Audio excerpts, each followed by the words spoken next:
Sa Talisay City hapsay sa kinatibuk-an ug walay eleksyon nga related nga panghitabo ang pagpahigayon sa eleksyon bisan sa kalangay sa pagbotar tungod sa pagkapalyar sa ubang vote counting machines.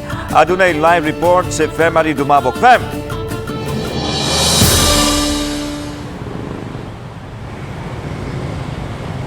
Yes, Alan, matod sa Talisay City Comelec nga siyam gyud ka mga vote counting machine ang nangaguba o naabirya gahapon. Apan dali usab kining napaayo hinungdan nga wala magkinahanglan pa sa contingency VCM. Duha sa naguba nga mga VCM diha sa Barangay Dumlog nga napaayo ra usab dayon human sa pagkatanggong sa pagbotar sud sa 4 ka oras.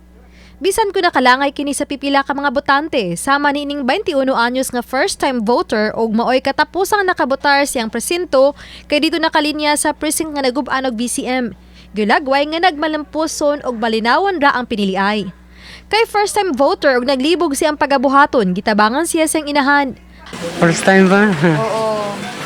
Asa ba kita kay trabaho ka? Wala drive ng e-bike. Dayon. Nakakuhan ko. Nakabutar.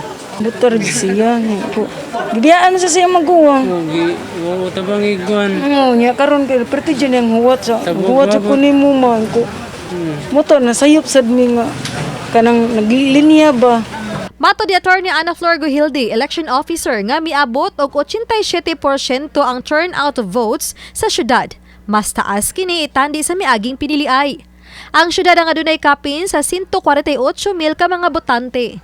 Mubag down ang atong mga machines and kailangan nato ipa-repair so that nato siya sa technical hub, but it's really not that a major of a challenge no considering nga naarata diri sa Cebu. Pabilin nga heightened alert ang Talisay City Police bisan kun malinawon sa katibuk-an ang election 2022.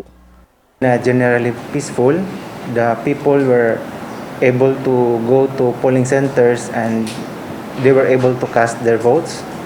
We have no reported any violent incidents, election related, and for that we are thankful to all the candidates for their cooperation.